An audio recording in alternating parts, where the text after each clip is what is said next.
And let's stick with rail in a way, because we're going to touch on Eurostar, and we're pleased that Chris Loder joins us fresh from his Bill Committee. Congratulations for that, Chris. Over to you. Thank you, Chairman. Good morning, Secretary of State. I wanted to ask you, if I may, about Eurostar and the Channel Tunnel and HS1.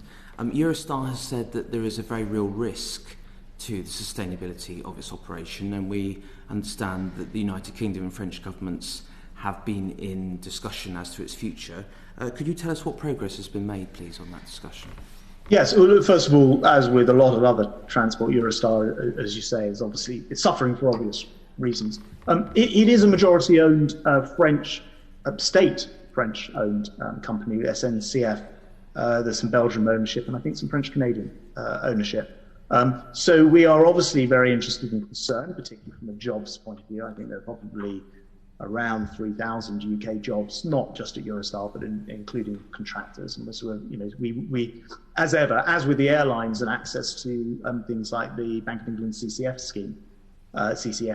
scheme, or UK Export Finance, will look to be helpful. But we don't actually own this company. We sold the shares in it to others, so it is primarily a French lead to deal with Eurostar. We'll be as helpful as possible, but we're clear that it's a French company. Secretary, forgive me, I don't think you've answered the question. What progress has there been made on any discussions? I speak to my opposite number regularly, like probably most weeks, Jean-Baptiste Debarget, and we've discussed Eurostar on a number of those calls. I can't tell you exactly how many without looking back. And then the content of that discussion is pretty much what I just told you. This is primarily a French company. I'm very, very keen for Eurostar to survive. As I say, it has SNCF behind it, the French state railway. I think they're 55% ownership, and so we await to see the plan that they would naturally therefore lead. I fully recognise that the French government, or indeed SNCF, has the 55% majority stake, and indeed I think the UK government sold in 2015 its considerable stake in the business. But I suppose fundamentally, as a service of national and indeed international importance, I think what we really want to understand is that if it comes to it, will the UK government basically allow Eurostar to go to the wall if it comes to it? Well, look, everyone would want a Eurostar service, obviously, and I'm concerned about the jobs, obviously.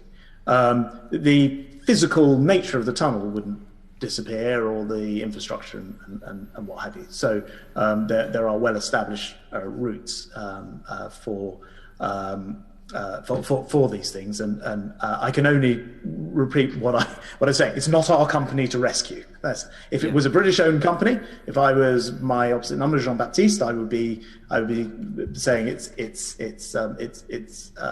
directly our company to rescue. It's not. It's owned by the French state in majority, and then some other partners. So we will, as I said before, be as helpful as possible. We are making, and I've spoken to my opposite number and I've made the point, we will make facilities available as per the rules of our rescue schemes. Things like UK Export Finance could be a route for Eurostar. But it is not primarily for us to do that, because we don't own the thing. So sorry to repeat this, but I need to get a clear answer. So should the French government, or indeed any other shareholder of Eurostar, not be either willing or in a position to financially maintain Eurostar's operation, am I right in saying that the UK government will allow that operation to stop? Well, we don't want the operation to stop, except to say that we're actually encouraging people actively not to use it right now, because we cannot have people travelling. French have actually banned travel as well. So we're all in the sort of stay-at-home position. And I get that you're sort of pushing this point, and I'm making the point that we don't own the company. It's not ours to rescue. But I also make the point that the thing that is run by Eurostar International, it doesn't disappear, is still there, regardless of what happens. And so a solution will be found. I don't think there's any world in which we cease to have that connection up and running in the future, when indeed we're all able to travel again. But to repeat the point, we don't own the shares. So to state the obvious, it is the shareholders' problem to resolve, and we'll be as helpful as possible, but it's not for us to take over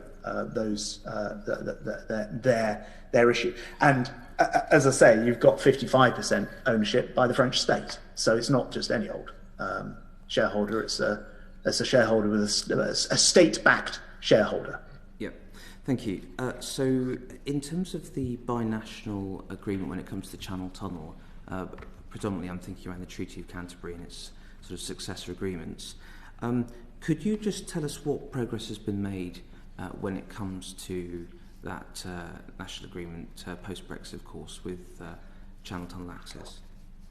Yes, we've got a sort of totally sustainable position for the moment of access. We had to rework it because the old setup, I think, would have involved being under the jurisdiction of the European Court of Justice, which is, of course, a big red line for us, so it wasn't possible.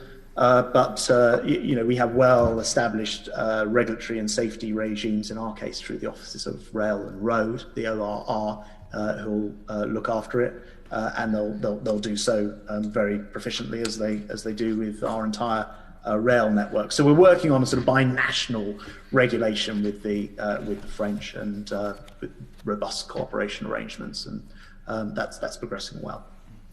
In those discussions that you or your officials are having with the French government, could you confirm whether or not provision is being made for further passenger operators to run through the Channel Tunnel? And indeed, if not, is that something you're considering in your wider discussions with the French government about the ongoing operation of Eurostar? It's not a discussion I've been having at this time, no.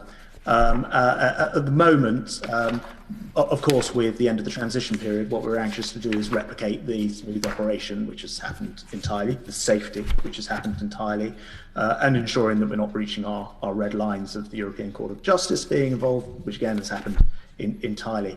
As we look, I have a very good working relationship with my opposite number. As I mentioned, we speak regularly, and so we'll always look at good new ideas, innovative ideas, but that's not a discussion that I've been having at this point, largely because in both countries we are focused on the immediacy of the coronavirus implications on transportation, which has been very significant in both our cases. And is that a government objective to achieve greater competition through the Channel Tunnel in the future, i.e. to enable other passenger operators? I never rule these things out, but I don't want to sort of guide the committee into making it sound as if it's something that I'm actively working on, because I'm not right this moment. Thank you. Chairman, back to you. Chris, thank you.